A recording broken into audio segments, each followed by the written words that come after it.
Soal yang pertama, 4 buah pegas masing-masing mempunyai konstanta pegas yang sama, yaitu K. 2 buah pegas disusun seri dan 2 pegas yang lain paralel. Kedua sistem kemudian digantungkan pada laboratorium dalam keadaan relaksasi.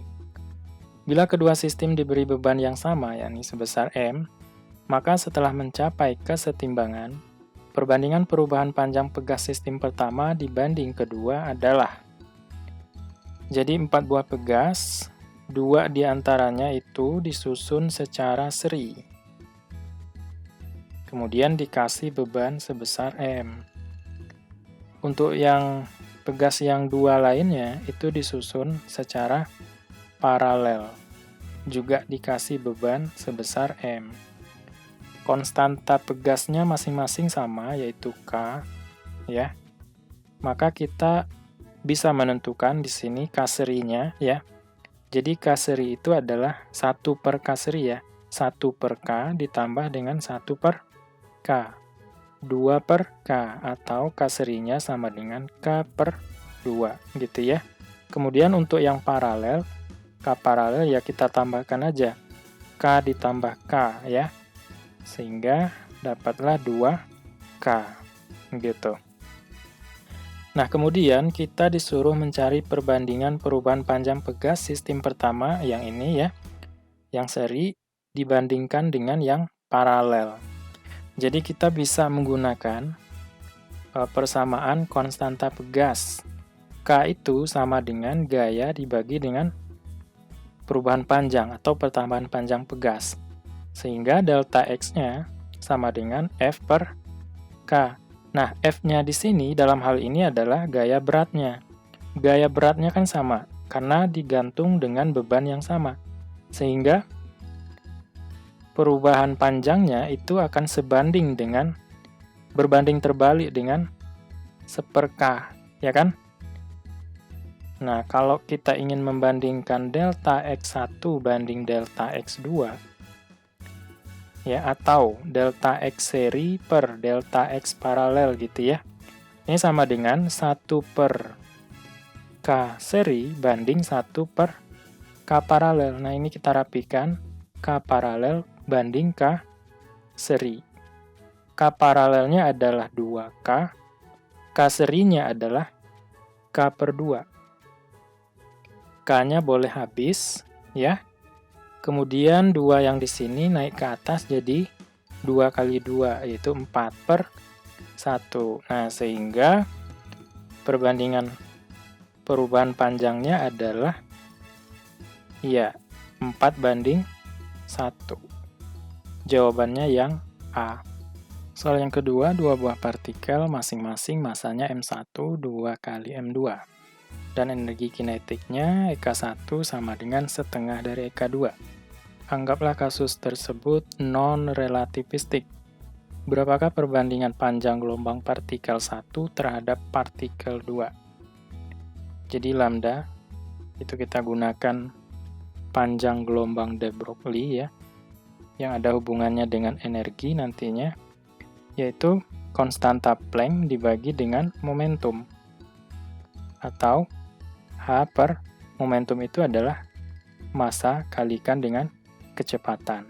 Nah, kita juga dikasih tahu energi kinetik, ya kan? Itu rumusnya apa? Setengah dari mv kuadrat. Kalau kita ingin mencari V-nya, ya ini tinggal kali silang aja. 2 kali EK per M sama dengan V kuadrat, ya. Langsung saja ini saya akarkan. Tinggal V, gitu ya. Sehingga H per M akar dari 2EK per M. Nah, ini M-nya kita masukkan ke dalam tanda akar. Jadinya kan M kuadrat. Ya. Nah, di sini ada M.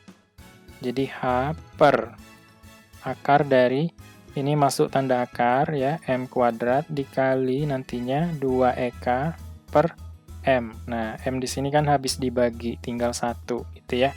Sehingga apa? 2 dikali M dikali energi kinetik. Nah, ini yang akan kita gunakan.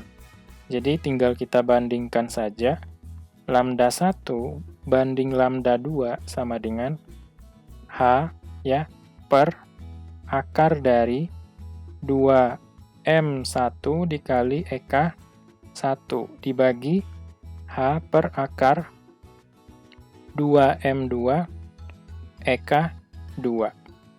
Ada yang sama, boleh kita hilangkan. Ini ya, kemudian 2 juga.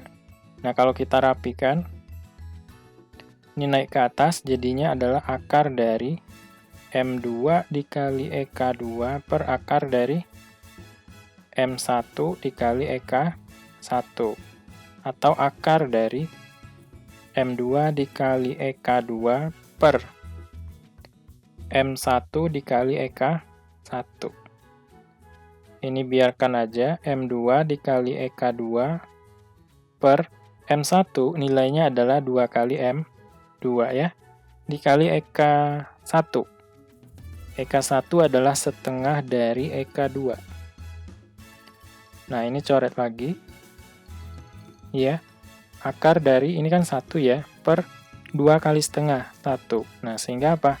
1 banding 1. Gitu ya. Jawabannya yang C.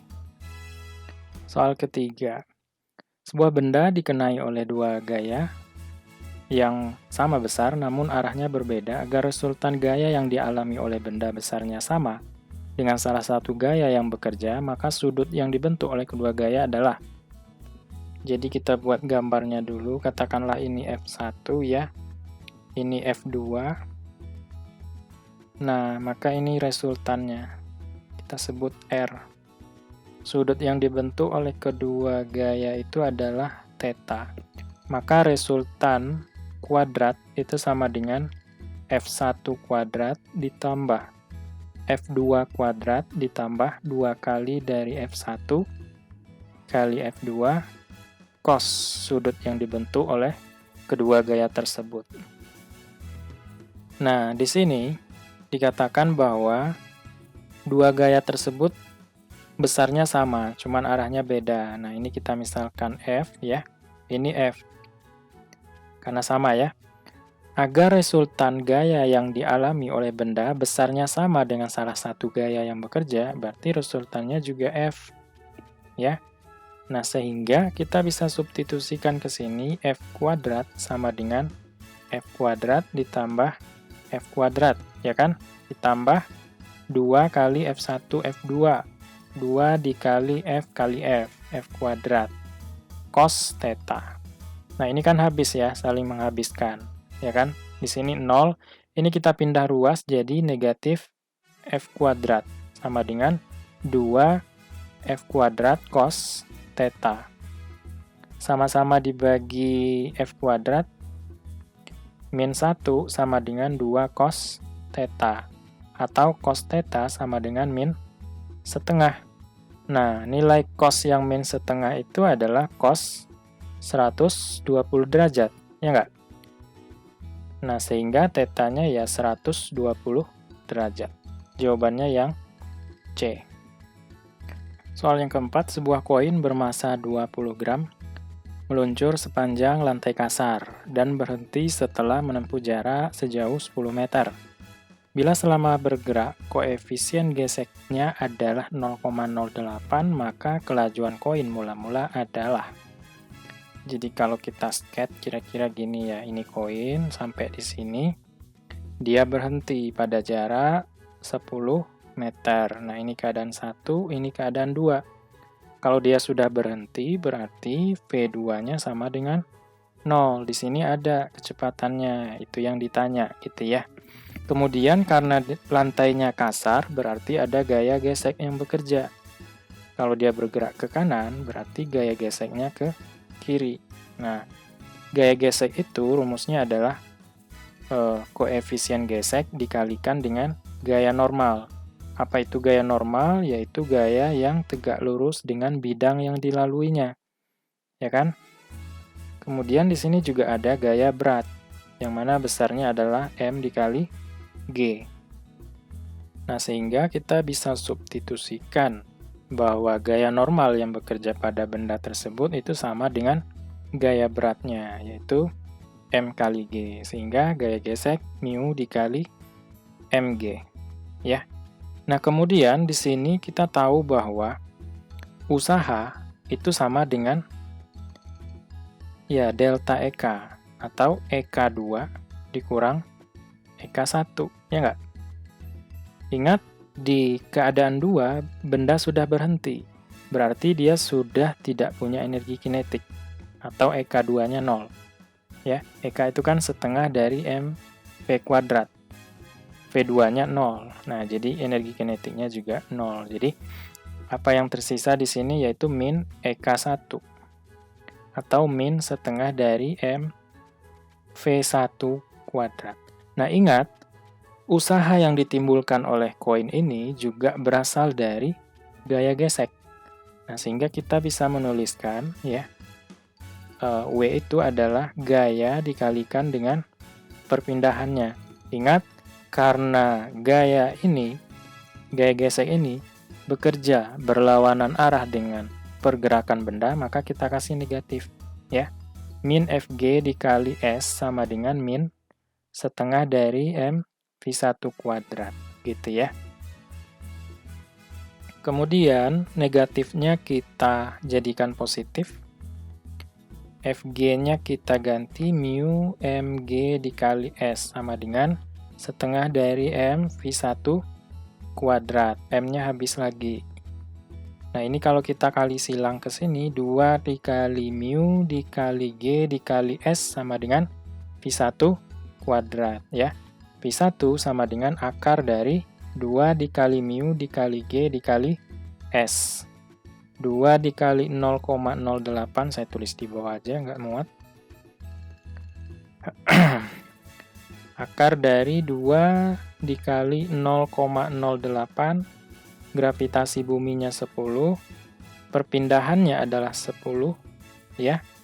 Jadi akar dari 0,08 kali 10 kali 10, 8 kan? Kemudian kalikan dengan 2, yaitu 16. Akar dari 16, 4 meter per second. Jawabannya yang C. Soal yang kelima, sebuah gas pada suhu tetap mengalami ekspansi dari volume 10 cm3 menjadi 20 cm3. Bila tekanan awal adalah setengah atmosfer, maka tekanan akhir gas sama dengan. Jadi kita bisa gunakan ini ya. N dikali R dikali T. Ya, ini nilainya konstan, R juga. Nah, karena dia pada suhu tetap, berarti suhunya pun konstan. Sehingga perkalian yang 3 ini juga akan konstan, ya kan? Sehingga apa? Tekanan pada keadaan awal dikali dengan volume pada keadaan awal akan sama dengan tekanan pada keadaan 2 dikalikan dengan volume keadaan 2, ya kan? Nah, awalnya tekanannya adalah setengah atmosfer. Volumenya adalah 10. Sama dengan tekanan akhir ditanya, V2 ya, dikalikan dengan volume yang kedua yaitu 20. Ya kan? Ini 5 sama dengan 20 P2. Sehingga P2 sama dengan 5 per 20, yaitu 1 per 4. Satuannya adalah atmosfer. Jawabannya yang A. 6. Panjang fokus kontak lensa mata dari seseorang saat di udara adalah 1 cm. Jadi FU sama dengan 1 cm. Berapakah panjang fokus kontak lensanya bila berenang di dalam air? Jadi ditanya adalah F dalam air. Itu berapa jika indeks bias udara, kita misalkan NU ya, itu 1. Indeks bias air, NA, 4/3. Kemudian indeks bias lensa mata orang tersebut adalah NL, yaitu 3/2. Nah, secara umum, kalau kita ingin menentukan fokus, itu sama dengan indeks bias lensa dibagi dengan indeks bias medium dikurang 1 dikali 1/R1 ditambah 1/R2. Nah, kalau dia di udara, berarti 1/F udara sama dengan indeks bias lensa mata dibagi dengan Mediumnya apa? Udara. Dikurang 1 dikali 1 per R1 ditambah 1 per R2. Nah, ini kita bandingkan dengan yang di air. 1 per F air. Per, ya. Ini tetap indeks bias mata dibagi dengan mediumnya sekarang adalah air. Na, gitu ya. Dikurang 1 dikali 1 per R1 ditambah 1 per R2. Nah, ini habis ya, karena sama ya. Kemudian 1 per Fu1 diperkan lagi dengan 1 per Fa. Sama dengan, ini nilainya adalah 3 per 2 ya, dikurang 1, dibagi 3 per 2, Na-nya adalah, N airnya adalah 4 per 3, dikurang 1. Ini kan 1 ya, jadi 1 per 1 per Fa itu sama saja dengan Fa ya. Jadi Fa sama dengan 3 per 2 kurang 1, setengah ya, per 3 per 2 dibagi 4 per 3. 3 per 2 dibagi 4 per 3. Kita rubah ke perkalian, ini jadinya 3 per 4, sehingga 9 per 8. Nah, 9 per 8 kurang 1. 1 itu kan 8 per 8, jadinya berapa? 1 per 8. Nah, ini kan 8-nya naik ke atas, dikali setengah, gitu ya. Sehingga kita dapatkan fokus lensa di air adalah 4 cm. Jawabannya yang E. Kita lanjutkan ke soal yang ke-7. Sebuah gelombang bunyi mempunyai amplitudo 2 dalam satuan SI terukur oleh detektor pada jarak 100 meter dari sumber bunyinya. Bila amplitudo gelombang dinaikkan menjadi 4 satuan SI, namun jarak detektor digeser menjauh menjadi 1 km, maka perbandingan intensitas bunyi mula-mula terhadap yang terakhir adalah. Jadi teman-teman harus ingat bahwa intensitas bunyi itu adalah daya per luas. Ya. Nah, luas yang kita gunakan itu adalah luasan bola. Jadi kita anggap dia seperti bola ya. 4 pi R kuadrat. Nah, daya itu adalah energi per satuan waktu. Ini energi ya. Energi itu adalah setengah dari K ya, dikalikan dengan amplitudo kuadrat, dibagi dengan waktu. Nah, kalau kita lihat di sini, luas itu berbanding lurus dengan R, ya, atau jarak nantinya. Kemudian, dayanya itu berbanding lurus dengan amplitudo, sehingga kita bisa tuliskan I itu berbanding lurus dengan amplitudo kuadrat, dan berbanding terbalik dengan jaraknya, tapi kuadrat juga, ya kan? Nah, kalau kita ingin menuliskan persamaannya, jadi I1 banding I2 sama dengan A1 kuadrat per R1 kuadrat per A2 kuadrat per R2 kuadrat. Kita rapikan. A1 per A2 dikali R2 per R1. Nah, ini kita kuadratkan, ya. Nah, kita buat yang diketahui A1 sama dengan 2, R1-nya adalah 100 meter. Kemudian A2-nya adalah 4, kemudian R2-nya adalah 1 kilo atau 1000 meter. Sehingga perbandingan antara intensitas mula-mula dan yang terakhir adalah A1 2 banding A2-nya 4 ya. R2-nya 1000 banding R1-nya 100. Kita kuadratkan. Ini setengah ya. Setengah ini 10. Kuadrat. 10 bagi 2, 5. Dikuadratkan ya, 25. Artinya apa? 25 banding 1. Nggak ada jawabannya ya. Ya, secara logika ini sudah benar jawabannya ya kan. Karena Kalau jarak sumber bunyinya semakin dekat, yang 100 meter ini tentu intensitasnya juga semakin besar ya, dibandingkan dengan kalau ditaruh pada jarak 1 kilometer. Ya, tentu lebih kecil ya. Nah, sehingga mungkin jawaban A ini salah ketik 25:1 gitu ya. Baik. Soal yang ke-8, sebuah kawat panjangnya 2 meter dan luas penampangnya 3 mm kuadrat. Ternyata hambatannya 15 ohm. Jika terdapat kawat yang panjangnya 4 meter tetapi luas penampangnya 12 mm kuadrat dan dari bahan yang sama dengan kawat pertama, maka hambatan kawat kedua adalah. Nah, jadi kita tulis yang diketahui. Panjang kawat pertama 2 meter. Kemudian luasnya adalah 3 mm kuadrat. Kemudian hambatannya 15 ohm. Selanjutnya, jika terdapat kawat yang panjangnya L2-nya adalah 4 meter, tapi luasnya adalah 12 mm kuadrat. Dan dari bahan yang sama dengan kawat pertama, maka hambatan kawat kedua adalah ditanya R2. Ya, kita bandingkan aja. Hambatan itu nilainya adalah rho, ya, panjang kawat dibagikan dengan luas penampang kawat tersebut. Ya, tinggal kita bandingkan.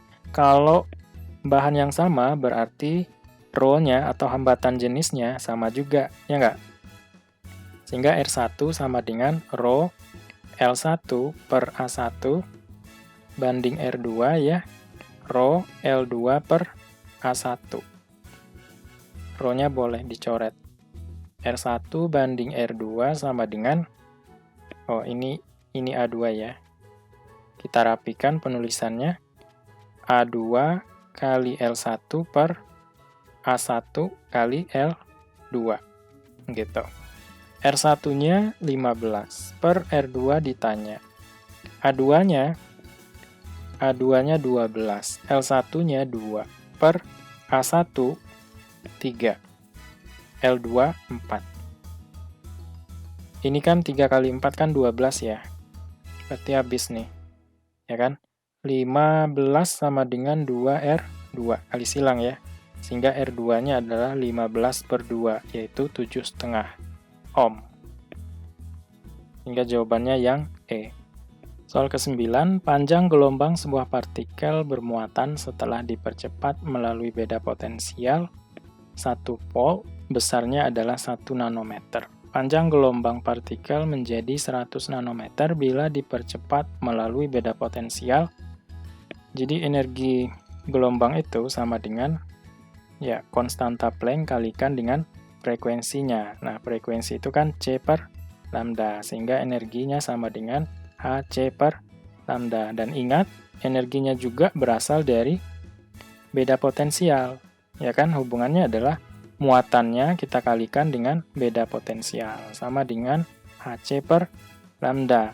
Nah, Q atau muatannya ini kan tetap. Ya kan? Konstanta Planck juga tetap. Kecepatan cahaya juga tetap. Sehingga kita bisa simpulkan bahwa potensial dikalikan dengan panjang gelombang juga nilainya tetap atau konstan. Artinya apa? Beda potensial pada keadaan 1 kita kalikan dengan panjang gelombang pada keadaan pertama sama dengan, ya, beda potensial di keadaan 2 kalikan dengan panjang gelombang di keadaan 2. Jadi V1-nya adalah 1 dikali lambda 1, 1 juga, 1 nanometer ya. Kemudian V2-nya ditanya dikali lambda 2. Lambda 2-nya adalah 100 nanometer. Ya, sehingga V2-nya adalah 1 per 100. Berapa ini? 0,01 volt. Gitu ya.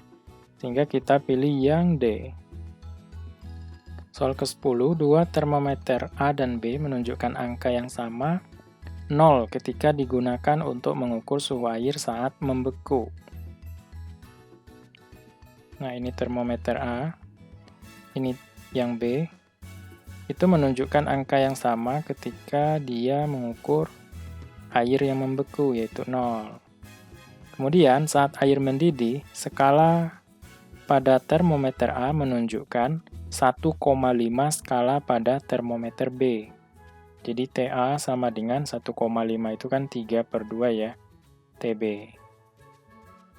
Ya, kemudian bila termometer A menunjukkan angka skala 50, maka termometer B menunjukkan skala berapa? Ya tinggal kita masukin aja, jadi 50 sama dengan 3/2 dikali TB, ya kan? Kali silang, 100/3 sama dengan TB.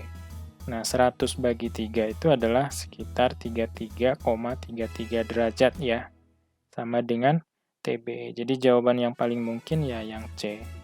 11. Sebuah balok bermasa 2 kg diletakkan pada bidang miring, sudut kemiringan 37 derajat, sehingga meluncur sepanjang bidang miring dengan percepatan tetap. Jika koefisien gesek 0,5, maka setelah 2 detik perpindahan balok sama dengan, jadi ini ada bidang miring, kemiringannya adalah 37 derajat, ini bendanya, kemudian di sini ada gaya berat, yang mana nilainya adalah M dikali G. Nah, di sini ya arah sumbu X berarti di sini ada gaya berat mg sin 37. Kemudian arah Y di sini mg cos 37 derajat. Kemudian yang tegak lurus bidang yang dilaluinya adalah gaya normal. Karena benda bergerak ke bawah, berarti di sini ada gaya gesek yang melawan dari pergerakan benda tersebut, arahnya ke atas. Ya. Kemudian dengan menggunakan hukum kedua Newton bahwa gaya yang bekerja itu sama dengan massa dikali percepatan, ya. Nah, gaya yang bekerja kalau dia searah dengan percepatan kita ambil positif. Dalam hal ini yaitu M dikali G sin 37 derajat dikurang dengan gaya geseknya sama dengan M dikali A. Gaya gesek itu adalah koefisien gesek dikalikan dengan gaya normal. Ya, untuk kasus kita ini gaya normalnya adalah mg cos 37 derajat. Nah, sehingga kalau kita substitusikan mg sin 37 derajat dikurang mu mg cos 37 derajat sama dengan M kali A. Kedua ruas kita bagi dengan M. G-nya adalah 10, sin 37 itu 0,6 dikurang mu. Mu 0,5, G-nya 10, cos 37 adalah 0,8, sama dengan A. Ini 6 dikurang 10 kali 0,84 kali 0,5, 10 dikali 0,8 itu 8, dikali 0,5 yaitu 4, sama dengan A, sehingga nilai A-nya adalah 2 meter per second kuadrat. Yang ditanya adalah perpindahan benda setelah 2 detik. Kita gunakan rumus GLBB ya. V0 dikali T ditambah setengah AT kuadrat. Karena dia meluncur berarti kecepatan awalnya sama dengan 0 ya. Ini 0 ditambah setengah dari A-nya 2, T-nya adalah 2 detik, jadi 2 kuadrat. Sehingga S sama dengan ini habis ya. 2 kuadrat adalah 4, satuannya adalah meter ya. Sehingga kita pilih yang C. 12. Sebuah material transparan diketahui mempunyai indeks bias 2. Agar terjadi pantulan internal, maka seberkas cahaya datang dari bahan tersebut ke udara dengan sudut datang minimal sama dengan. Jadi ini kita sebut dengan sudut kritis ya. Sin dari sudut kritisnya itu sama dengan ya, karena dia datang dari apa ini? Maka seberkas cahaya datang dari bahan tersebut ke udara ya.